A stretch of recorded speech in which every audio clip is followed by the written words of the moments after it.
Student, पिछले lecture में हम बात कर रहे थे रिकॉम्बिनेंट डीएनए टेक्नोलॉजी की। आपको पता है रिकॉम्बिनेंट डीएनए टेक्नोलॉजी में हम क्या करते हैं, दो डिफरेंट सोर्सेज से डीएनए को जो है वो ज्वाइन करते हैं, जिस डीएनए को हम कहते हैं रिकॉम्बिनेंट डीएनए। अब रिकॉम्बिनेंट डीएनए के लिए आपको कंपोनेंट्स कौन कौन से चाहिए होते हैं, क्या क्या चीजें रिक्वायर होती हैं रिकॉम्बिनेंट डीएनए टेक्नोलॉजी के अंदर। अब वो जो कंपोनेंट, ये जो टूल्स होते हैं रिकॉम्बिनेंट डीएनए टेक्नोलॉजी के, उसमें आपको जीन ऑफ इंटरेस्ट चाहिए होता है, उसमें आपको मॉलिक्यूलर सीजर चाहिए होता है, रेस्ट्रक्शन एंजाइम भी इसको कहते हैं। हम इसको मॉलिक्यूलर नाइफ भी कहते हैं, या मॉलिक्यूलर नाइफ भी कहेंगे क्योंकि कट करने के लिए इस्तेमाल होता है। मॉलिक्यूलर कैरियर या वेक्टर चाहिए होता है। मॉलिक्यूलर ग्लू चाहिए होता है, जैसे डीएनए लाइगेज है, ये चाहिए होता है। इसके अलावा आपको एक्सप्रेशन सिस्टम चाहिए होता है। एक्सप्रेशन सिस्टम मोस्टली बैक्टीरिया के सेल को हम यूज करते हैं एक्सप्रेशन सिस्टम के तौर पे। तो ये आपको जो है वो पांच आपके पास ये रिक्वायरमेंट है किसकी, रिकॉम्बिनेंट डीएनए टेक्नोलॉजी की।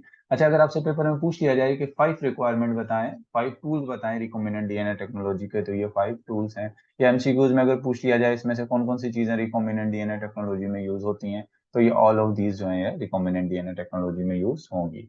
तो one by one in tools को जो है हम डिस्कस कर लेते हैं। सबसे पहले बात कर लेते हैं जीन ऑफ इंटरेस्ट की। Gene of interest is the gene which is to be clone, यानी आपको क्लोन करने के लिए या रिकॉम्बिनेंट डीएनए बनाने के लिए जो आपको जीन चाहिए, उस जीन को हम क्या कहेंगे, उसको हम कहेंगे जीन ऑफ इंटरेस्ट।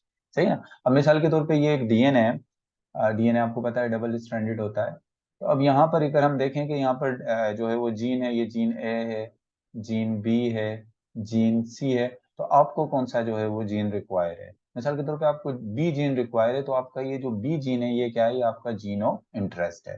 सही है ना। अब इस जीन ऑफ इंटरेस्ट को आप किस तरीके से ऑब्टेन कर सकते हैं, जीन ऑफ इंटरेस्ट को ऑब्टेन करने का तरीका क्या है। It can be obtain by one of three possible ways, यानी ये तीन तरीके हैं जिनमें से किसी भी एक तरीके को इस्तेमाल कर कर आपको जीन ऑफ इंटरेस्ट मिल सकता है। तो अब जीन ऑफ इंटरेस्ट को हासिल करने के लिए सबसे पहले तो बताया है आपकी बुक में आर्टिफिशियल जीन सिंथेसिस, यानी आप जीन को जो है वो आर्टिफिशियल भी क्या कर सकते हो, सिंथेसिस कर सकते हो। ये पॉसिबल ये एक प्रोसेस है in which synthesizing of gene in in vitro, यानी सबसे पहले तो आर्टिफिशियल जो आप बनाते हो जीन, ये कैसे बनाते हो आप, ये इन विट्रो बनाते हो। आपको पता है इन विट्रो हम किसको कहते हैं, ग्लासवेयर में, मतलब ये कोई टेस्ट ट्यूब है या कोई एक ग्लास, जो लेबोरेटरी ऑपरेटर्स होते हैं, इक्विपमेंट होते हैं, उनमें जब आप बनाओगे तो इसको हम क्या कहेंगे, इसको हम कहेंगे इन विट्रो। तो आर्टिफिशियल जीन सिंथेसिस जो होती है, सबसे पहले तो याद रखिएगा क्या होती है, ये इन विट्रो होती है। और इसमें हम क्या इस्तेमाल नहीं करते, इसमें हम विदाउट टेम्पलेट डीएनए, इसमें हमें टेम्पलेट डीएनए की जरूरत नहीं होती, टेम्पलेट डीएनए की जरूरत नहीं होती। और इसके लिए जो है वो इसमें एक डीएनए सिंथेसाइजर मशीन यूज होती है, डीएनए सिंथेसाइजर मशीन आप इसमें यूज करते हो। अब देखें बेसिकली क्या है, इनविट्रो हो गया आर्टिफिशियल सिंथेसिस। इनविट्रो का मतलब आप ये बाहर बना रहे हो, मतलब ये सेल के अंदर नहीं काम कर रहे हो। अगर सेल के अंदर कर रहे होते तो इन विवो होता, सेल से बाहर बना रहे हो ये डीएनए, तो ये क्या है, ये इन विट्रो है। अच्छा, इसके अलावा अब आपको जो जीन चाहिए होता है, वो जीन मिसाल के तौर पे एडेनिन, गुआनिन, साइटोसिन, थाइमिन, इन न्यूक्लियोटाइड का बना हुआ है। तो ये न्यूक्लियोटाइड आप इस मशीन को दोगे, डीएनए सिंथेसाइजर मशीन को। डीएनए सिंथेसाइजर मशीन को दोगे, ये जब डीएनए के सीक्वेंस, तो आपको उसी सीक्वेंस में ये मशीन जो है वो क्या करेगी, उसको जो है वो ऑपरेट कर कर वहां से डीएनए का जो है वो एक आर्टिफिशियली जो है वो डीएनए को जो है वो बना देगी। और इसमें किसकी जरूरत नहीं होती आपको, इसमें आपको जो है टेम्पलेट डीएनए की जरूरत नहीं होती। टेम्पलेट डीएनए क्या है, मिसाल के तौर पे ये एक डीएनए है, इस पे सीक्वेंस है adenine, guanine, cytosine, thymine, adenine, guanine.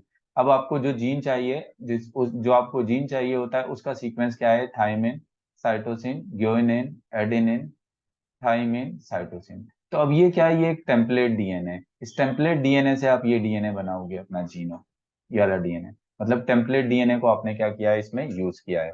लेकिन जब आप आर्टिफिशियल डीएनए की सिंथेसिस करते हो तो टेम्पलेट डीएनए का इसमें रोल नहीं होता, यानी टेम्पलेट डीएनए इस्तेमाल नहीं करते हो। फिर दूसरा जो तरीका है, दूसरा तरीका है synthesising it from messenger RNA. अब आप डीएनए को जो है वो किससे सिंथेसाइज कर सकते हो, मैसेंजर आरएनए से भी जो है वो सिंथेसाइज सिंथेसिस जो है वो कर सकते हो। और ये आपको पता है कि जो इसकी सिंथेसिस में एक एंजाइम यूज होता है, जिस एंजाइम को आप कहते हो रिवर्स ट्रांसक्रिप्टेज एंजाइम। सही है ना। इसमें आप जो है वो डीएनए जो बनाते हो आर्टिफिशियल जो सॉरी इसमें नीचे यहाँ पर मुझे इसको मेंशन करना चाहिए था, synthesis of from messenger RNA. यानी यह इस प्रोसेस में आप क्या करते हो, मैसेंजर आरएनए से को कन्वर्ट करते हो किसमें, डीएनए में। वो जीन जिसका डीएनए आपको चाहिए होता है उस मैसेंजर आरएनए को उस डीएनए उसके उसमें जो है किसमें कन्वर्ट करोगे, डीएनए में। अब मिसाल के तौर पे देखो, ये आपके पास एक इंसुलिन का जीन है, सही है ना। इंसुलिन का जीन है जिसपे सीक्वेंस है adenine, guanine, cytosine, thymine, adenine, guanine. अब जब ये प्रोटीन इंसुलिन का प्रोटीन बनाने के लिए मैसेज किसको देगा, ये मैसेज देगा आरएनए। मैसेज किसको देगा, आरएनए को। आरएनए में ये सीक्वेंस कैसे हो जाएंगे, एडेनिन की जगह आता है थाइमिन, लेकिन आरएनए में यूरासिल हो जाएगा। ग्वानिन की जगह साइटोसिन आ जाएगा, साइटोसिन की जगह ग्वानिन आएगा, थाइमिन की जगह एडेनिन आएगा, एडेनिन की जगह फिर यूरासिल और ये साइटोसिन। ये मैसेंजर आरएनए बन गया। आपको पता है इस प्रोसेस को हम क्या कहते हैं, ट्रांसक्रिप्शन। अब ये जाएगा किसके पास, राइबोसोम के पास प्रोटीन बनाने के लिए। लेकिन हम इसको राइबोसोम के पास नहीं भेजेंगे प्रोटीन बनाने के लिए, हम इस मैसेंजर आरएनए को ट्रीट करेंगे एक एंजाइम से, और उस एंजाइम का नाम है रिवर्स ट्रांसक्रिप्टेज एंजाइम। इसको हम क्या देंगे, इसको हम देंगे reverse transcriptase enzyme. Reverse transcriptase enzyme इसको किसमें कन्वर्ट कर देगा, इसको कन्वर्ट कर देगा किसमें, डीएनए। सेम वही अपोजिट डीएनए के सीक्वेंस लगाकर इसको किसमें कन्वर्ट कर दिया, इसको कन्वर्ट कर दिया डीएनए के अंदर। इस प्रोसेस को हम कहेंगे रिवर्स ट्रांसक्रिप्शन, और जिस एंजाइम के जरिए होगा उस एंजाइम को हम कहेंगे रिवर्स ट्रांसक्रिप्टेज एंजाइम। और ये जो डीएनए बनेगा, इस डीएनए को हम कहेंगे कॉम्प्लीमेंट्री डीएनए। यानी जो डीएनए किससे बनता है, जो डीएनए मैसेंजर आरएनए से बनता है उसको आप कॉम्प्लीमेंट्री डीएनए कहते हैं। तो अब याद रखिएगा कि मैसेंजर आरएनए से डीएनए जब हम बनाते हैं तो उसमें हमें जो है एक एंजाइम चाहिए, रिवर्स ट्रांसक्रिप्टेज एंजाइम। और जो डीएनए बनता है उसको हम कहते हैं कॉम्प्लीमेंट्री डीएनए। सबसे ज्यादा जो जीन ऑफ इंटरेस्ट लेने का जो तरीका है, जिसके जरिए हम जीन ऑफ इंटरेस्ट लेते हैं, वो तरीका क्या है, वो तरीका है कि आप डायरेक्ट जीन को जो है वो क्या करो। ये मिसाल के तौर पे ये डीएनए है, डीएनए में आपका ये जीन ऑफ इंटरेस्ट है, ये ए। तो इस जीन ऑफ इंटरेस्ट को यहाँ से कट करो। और किसके जरिए कट करो, इसको आपने कट करना होगा रेस्ट्रक्शन एंजाइम के जरिए, रेस्ट्रक्शन एंडोन्यूक्लियस एंजाइम के जरिए। तो ये सबसे पहले हमने बात कर ली किसकी, जीन ऑफ इंटरेस्ट। तो यहाँ पर इंपॉर्टेंट जो चीज है जो आपने जीन ऑफ इंटरेस्ट में याद रखनी है, एक तो इसकी डेफिनेशन, और दूसरा आपने याद रखना है कि एमसीक्यूज के हवाले से या पेपर में कोई ऐसा क्वेश्चन पूछा जाए कि जीन ऑफ इंटरेस्ट को जो है वो ऑब्टेन करने के तीन तरीके कौन कौन से हैं। ये तीनों तरीके मैंने यहाँ पर बता दिए, थोड़ा सा जो है वो ब्रीफली जो है इसको डिस्कस किया है। आगे चलते हैं। आगे है फिर नेक्स्ट जो सेकंड टूल है वो है रेस्ट्रक्शन एंजाइम। तो रेस्ट्रक्शन एंजाइम क्या होता है, रेस्ट्रक्शन एंडोन्यूक्लियस, इसका पूरा नाम क्या है, restriction endonuclease enzyme or enzyme that cleave phosphodiester bond of both strand of duplex DNA at specific sequence। मिसाल के तौर पे आप इधर देखो, ये डीएनए है। आपको पता है ना डीएनए क्या होता है, डबल स्ट्रैंडेड होता है, डीएनए डबल स्ट्रैंडेड होता है। और डीएनए के ये जो न्यूक्लियोटाइड है, मिसाल के तौर पे ये न्यूक्लियोटाइड है जो मैं राउंड राउंड बना रहा हूँ। अब न्यूक्लियोटाइड के दरमियान में जो बॉन्ड्स होते हैं वो फॉस्फोडाइस्टर बॉन्ड होता है ना। दो डीएनए के स्ट्रैंड के दरमियान में जो बॉन्ड होते हैं वो हाइड्रोजन बॉन्ड होते हैं। ये वाला बॉन्ड कौन सा है, ये है हाइड्रोजन बॉन्ड। और यहाँ पर जो बॉन्ड है वो कौन सा है, फॉस्फोडाई ईस्टर बॉन्ड। ये दो बॉन्ड होते हैं। तो कहता है कि ये जो रेस्ट्रक्शन एंजाइम है, ये किसको ब्रेक डाउन करता है, बेसिकली ये ब्रेक डाउन करता है फॉस्फोडाइस्टर बॉन्ड। ये है ना यहाँ पर, ये जो फॉस्फोडाइस्टर यहाँ इसको तोड़ता है। जब इसको तोड़ेगा तो डीएनए भी टूटेगा। वैसे तो कोवलेंट बॉन्ड को भी जब ये तोड़ेगा तो कोवलेंट बॉन्ड भी टूटेंगे, लेकिन बेसिकली इसका साइट ऑफ अटैक क्या होता है कि डीएनए को ब्रेक करता है फॉस्फोडाइस्टर बॉन्ड से, और दोनों स्ट्रैंड में, ऊपर वाले स्ट्रैंड से भी और नीचे वाले स्ट्रैंड से भी। लेकिन एक बात ये है कि अब ये जो डीएनए है, इस डीएनए में से इसको कट किस जगह से करना है, ये ऐसे पूरा डीएनए है। तो अब इस डीएनए में हर जगह पर जाकर तो ये कट नहीं लगाएगा। रेस्ट्रक्शन एंजाइम जो है जिसको हम एंडोन्यूक्लियस एंजाइम, रेस्ट्रक्शन एंडोन्यूक्लियस एंजाइम कह रहे हैं, या जिसको हम जो है वो मोलिकुलर सीजर भी कह रहे हैं, ये हर जगह से तो डीएनए को कट नहीं करता। ये तो कुछ मखसूस साइट होती है जहां से डीएनए को क्या करता है, ये कट करता है। अभी इस साइट के बारे में मैं डिटेल में डिस्कस करूंगा। तो देखो मिसाल के तौर पे एक ये साइट है, रेड से शो कर देता हूं मैं। ये साइट है जहाँ से डीएनए को कट करेगा, एक ये साइट है जहाँ से कट करेगा, ये साइट। हर जगह से कट नहीं लगाएगा, कुछ स्पेसिफिक साइट होंगी जहाँ से ये कट लगाएगा, और उन साइट्स को हम कहते हैं रेस्ट्रिक्शन रिकग्निशन साइट, या उनको हम कहते हैं रेस्ट्रिक्शन साइट। अब एक बात याद रखना कि रेस्ट्रिक्शन एंजाइम डीएनए को हर जगह पर कट नहीं लगाएगा, कुछ मखसूस साइट पर कट लगाएगा, और वो साइट क्या कहलाएंगी, वो साइट कहलाएंगी रिकग्निशन साइट या रेस्ट्रिक्शन साइट। आगे डिस्कस करेंगे इसको हम। 1970 में पहला जो है वो रेस्ट्रिक्शन एंजाइम जो है वो आइसोलेट किया गया था, निकाला गया था, या कह लें कि डिस्कवर किया गया था। कुछ बुक्स में 1960s भी है, लेकिन कुछ फेडरल की बुक में स्पेशली है 1970 जो है यहाँ पर लिखा हुआ है। अच्छा, इसके अलावा ये रेस्ट्रिक्शन एंजाइम कहाँ से निकाला था, किस जगह से इसको आइसोलेट किया था, किस जगह से इसको डिस्कवर किया था? बेसिकली जो इसको डिस्कवर किया था वो बैक्टीरिया से डिस्कवर किया था। इसको कहाँ से आइसोलेट किया था? ई कोली बैक्टीरिया से इसको आइसोलेट किया था। अब ये एंजाइम होता है ई कोली बैक्टीरिया के पास। नेचुरली अगर ये एंजाइम आपसे पूछा जाए कहाँ पाया जाता है कुदरती तौर पे, तो ये कोलाई बैक्टीरिया के पास पाया जाता है। और ये जो बैक्टीरिया के पास काम करता है वो उसका डिफेंस रोल करता है। डिफेंस रोल का मतलब उसकी हिफाजत में काम करता है। कैसे हिफाजत में काम करता है? जब बैक्टीरियोफेज वायरस बैक्टीरिया पर अटैक करता है तो आपको पता है वो अपना डीएनए एंटर कर देता है। उसमें क्या एंटर कर देता है? अपना डीएनए। तो इन बैक्टीरिया के पास कुछ रेस्ट्रिक्शन एंजाइम होते हैं जो इस डीएनए को ब्रेक डाउन कर देते हैं, छोटे छोटे पीसेस में तोड़ देते हैं अपने डिफेंस के लिए। इससे पहले कि ये डीएनए बैक्टीरिया को कोई नुकसान पहुंचाए, तो ई कोलाई बैक्टीरिया के पास ये रेस्ट्रिक्शन एंजाइम होते हैं जो इसको क्या करते हैं, इसकी ग्रोथ को, बैक्टीरिया की ग्रोथ को रेस्ट्रिक्ट कर देते हैं। बैक्टीरिया की ग्रोथ को क्या करते हैं? रेस्ट्रिक्ट रेस्ट्रिक्ट करते हैं, बैक्टीरियोफेज की ग्रोथ को, सॉरी, बैक्टीरियोफेज की ग्रोथ को रेस्ट्रिक्ट करते हैं इस डीएनए को ब्रेक डाउन करके। तो रेस्ट्रिक्शन एंजाइम आपने याद रखना है कहाँ से पाए जाते हैं? बैक्टीरिया के अंदर पाए जाते हैं। क्या काम करते हैं? डिफेंस रोल करते हैं, बिकॉज दे चॉप अप का मतलब कट डाउन करते हैं, और इनएक्टिव कर देते हैं या रेस्ट्रिक्ट कर देते हैं किसको? इन इन्फेक्टिंग वायरस, यानी बैक्टीरियो वायरस जो इन्फेक्ट कर रहा है उसको जो है वो इनएक्टिव या रेस्ट्रिक्ट कर दिया। तो उसके बाद कहता है कि each restriction enzyme cleave DNA specific sequence of DNA called recognition site और रेस्ट्रिक्शन साइट। अब मिसाल के तौर पे देखो, मैं यहाँ पर एक डीएनए अगर बनाता हूँ, ये मैंने एक डीएनए बनाया। इस डीएनए पे बहुत सारे न्यूक्लियोटाइड के सीक्वेंस हैं, ए, टी, सी, जी, फिर यहाँ पर भी ए, यहाँ पर तो टी, ए, सी, जी, सी, फिर यहाँ पर ए, टी, टी, यहाँ पर होगा टी, टी, ए, ए। सही है। फिर इधर आगे से चलते जाएं, यहाँ पर भी न्यूक्लियोटाइड के सीक्वेंस होंगे। अब यहाँ पर एक सीक्वेंस है ए, ए, टी, टी, और इसका अपोजिट सीक्वेंस है टी, टी, ए, ए। फिर यहाँ मजीद ऐसे सीक्वेंस चलते जाएंगे, सी, सी, ए, यहाँ जी, जी, ए। अभी इनके दरमियान में क्या है? ये कोवलेंट बॉन्ड बन रहे हैं। सही है ना? अब ये मैंने एक डीएनए का सीक्वेंस बना दिया। अब देखो ये पूरा डीएनए एक लॉन्ग डीएनए। अब इस पे अगर हम देखें कि ये कट किस जगह पर लगाएगा, ये कट लगाता है एक स्पेशल साइट पर जिनको हम कहते हैं रिकग्निशन साइट। और इन रिकग्निशन साइट पे स्पेसिफिक सीक्वेंस होते हैं डीएनए के, स्पेसिफिक सीक्वेंस होते हैं डीएनए के जिनको हम कहते हैं पैलिंड्रोमिक सीक्वेंस। यानी इस हर जगह पर कट नहीं लगाएगा, उस जगह पर कट लगाएगा जहां पर कौन से सीक्वेंस होंगे? Palindromic sequence. और पैलिंड्रोमिक सीक्वेंस जिस साइट पर मौजूद होंगे उस साइट को क्या कहेंगे?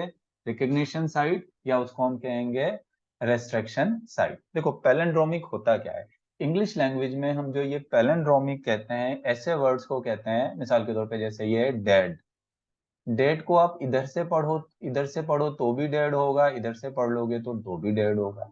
जैसे पॉप है, ये एक ऐसा लफ्ज है, इसको इधर से पढ़ो तो भी पॉप बनेगा, इधर से पढ़ो तो भी पॉप बनेगा। यानी रिवर्स कर दो इसका तब भी सेम ही आ रहा है।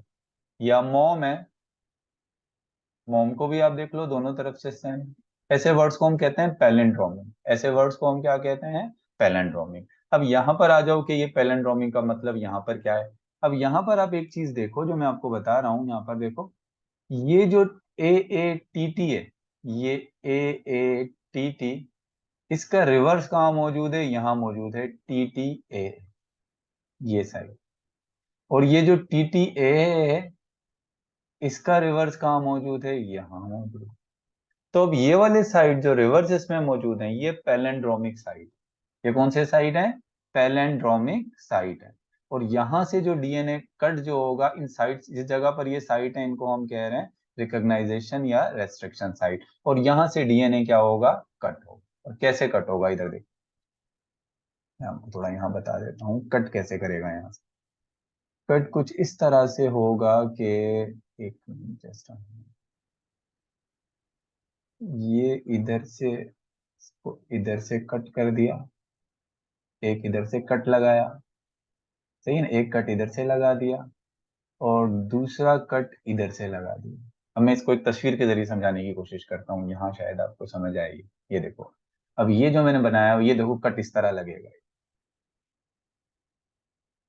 ये देखो, AATTC, चार होते हैं, चार है, मैंने AATTC, और यहाँ CTTA। देखो दोनों एक दूसरे के बिल्कुल अपोजिट है, एक कट यहाँ पर लगा और दूसरा कट यहाँ पे लगा। अब देख रहे हो, ये बीच में से टारगेट जीन निकल गया। ये बात आपको यहाँ पर समझ आ रही होगी कि यहाँ से एक कट लगा, एक कट ये लगा, बीच में से जो हमारा टारगेट जीन है, ये हमने निकाल लिया। और ये जो कट लगा, अब यहाँ पर क्या है, यहाँ पर ये जो एंड आए, ये एक एंड और ये वाला एंड, इन एंड्स को हम कहेंगे स्टिकी एंड। आपकी बुक में बताया हुआ है स्टिकी एंड, क्योंकि यहीं पर तो दूसरा DNA के साथ इसको अटैच किया जाएगा। ये वाले एंड कौन से होंगे, ये होंगे स्टिकी एंड। तो यहाँ पर कट लगा। कोई बात समझ आई लुजाना, कॉन्सेप्ट ये क्लियर हुआ, बताएं मुझे, मैसेज कर दें। क्लियर हो गया, चलो यही बस मुझे आपको क्लियर। अच्छा, अब इधर देखो, अब आगे आ जाते हैं। इस तरह से एक कट लगेगा। पैलेंड्रोमिक सीक्वेंस का भी आपको समझ में आ गया होगा। ये पैलेंड्रोमिक सीक्वेंस है, जिस जगह पैलेंड्रोमिक सीक्वेंस मौजूद है उसको हम कहते हैं रेस्ट्रिक्शन साइट। अच्छा, पैलेंड्रोमिक सीक्वेंस को आगे मजीद देख लेते हैं। पैलेंड्रोमिक सीक्वेंस को कैसे जो है वो डिफाइन किया गया है। पैलेंड्रोमिक सीक्वेंस को जो डिफाइन कर रही है, इज अ 4 और 8 बेस पेयर इन DNA। यानी DNA के अंदर कितने बेस पेयर होते हैं, 4 होते हैं या 8। यहाँ पर कितने हैं, यहाँ पर 4 है। यहाँ पर 4 से लेके 8 तक हो सकते हैं। यहाँ पर जो है वो 4 शो किए गए, 1 2 3, 4 से थोड़े ज्यादा ही किए गए, तो 4 हो सकते हैं। और टू 8 यानी 4 से 8 तक हो सकते हैं। यहाँ 5 शो किए गए हैं उसमें। DNA in which nucleotide are arranged in symmetrically in reverse order। आप देख लें यहाँ पर सिमेट्रिकली न्यूक्लियोटाइड जो है वो किसमें है, रिवर्स ऑर्डर में। सिमेट्री है लेकिन किसके अंदर है, ये रिवर्स ऑर्डर में। टी, ये TTA। और दूसरी जगह पर क्या आ गया, TTC, टी, ये CTTA। और यहाँ आ गया, यहाँ पर जो है, यहाँ पर भी आ गया CTTA। एक इधर हो गया, ये एक सॉरी, यहाँ पर ATTC और दूसरा CTTA। ये देखो दोनों जो है जगहों पर क्या है, बिल्कुल रिवर्स ऑर्डर में, सिमेट्रिकल है लेकिन क्या है, ये रिवर्स ऑर्डर में मौजूद है। तो इन साइट्स को हम क्या कहेंगे, इनको हम कहेंगे पैलेंड्रोमिक साइट। अच्छा, पैलेंड्रोमिक साइट्स के अलावा जो है, ये कहता है कि ये हो गया पैलेंड्रोमिक साइट की डेफिनेशन जो आपने याद रखनी है। अब इसके अलावा कहता है, आपकी बुक, फेडरल की बुक में ही बता रहा है कि रेस्ट्रिक्शन एंजाइम इधर मेक स्टैग्ड और ब्लंट कट। दो तरह के कट लगा सकता है, एक स्टैग्ड कट लगाएगा, या दूसरा कौन सा कट लगाएगा, एक बन लगाएगा जो है वो ब्लंट कट। थोड़ा सा देख लें ये स्टैग्ड कट और जो है वो ब्लंट जो है वो कट क्या होते हैं। अब इधर देखो, ये वाला जो कट लगाया है ना इसने, इस तरह का, जिसमें स्टिकी एंड बन गए, देखो ये वाला कट, जैसे यूं इसने कट कैसे लगाया है कि फॉस्फोडाइस्टर बॉन्ड तोड़ा और साथ में कोवलेंट बॉन्ड भी तोड़े हैं। ये कट ऐसे लगा, इसको अगर मैं कहूँ तो ये ऐसे कट लगा है, जिसमें ये स्टिकी एंड भी बन गए। और दूसरा कट जो लगा है वो कैसे लगा है, वो ऐसे लगा है, जिसमें ये स्टिकी एंड बने। इस तरह का जो कट लगता है, इसको हम क्या कहते हैं, इसको हम कहते हैं स्टैग्ड कट। स्टैग कट में याद रखोगे स्टिकी एंड होते हैं, डिफरेंस एक याद रखोगे। और दूसरा जो कट होता है, ये देखो एक कट ये भी है, डायरेक्ट बीच में से दो में काट दी, तो बीच में से काटा इसको, ब्लंट कट। एक दूसरा कट क्या होता है, ब्लंट कट। देखो ब्लंट कट कैसे हो सकता था, ऐसे हो सकता है। ब्लंट कट की एग्जांपल आपको देता हूँ, इधर ही जो है वो ऐसे भी लग सकता है, ए ए टी टी, और यहाँ पर था टी टी ए ए। इसी तरीके से यहाँ पर अगर मैं बना दूं तो T T A A A A T T. अब डायरेक्ट यहाँ से यूं कट लगा दो, डायरेक्ट कट लगाओ इसे बीच में से, जिनको निकाले एक यहाँ कट लगा दिया, एक यहाँ कट लगा दिया, इसको हम कहेंगे ब्लंट कट। ब्लंट कट में कोई स्टिकी एंड नहीं है। अटैच कैसे होते हैं ये बाद में देख लेंगे, लेकिन अभी सिर्फ इतनी सी बात याद रख लो कि जो स्टैक कट है इसके अंदर क्या है, इसके अंदर है स्टिकी एंड, और ब्लंट कट जो है इसमें स्टिकी एंड नहीं है, इसमें स्टिकी एंड होते हैं। अगर आपसे पेपर में फर्क पूछा जाए तो मेन जो है वो डिफरेंस ये है, नॉट स्टिकी एंड। इसमें कोवलेंट बॉन्ड भी साथ में टूट रहे थे, इसमें सिर्फ फॉस्फोडाइस्टर बॉन्ड जो है इसे टूटेगा। तो चलें, ये हमने बात कर ली किसकी, रेस्ट्रक्शन एंजाइम की। नेक्स्ट जो लेक्चर होगा उसमें हम जो है वो डिस्कस करेंगे किसके बारे में, मॉलिक्यूलर वेक्टर या कैरियर को, इन तीनों को जो है आगे जो है वो नेक्स्ट लेक्चर में डिस्कस करेंगे। आज बस यहीं तक रखते हैं।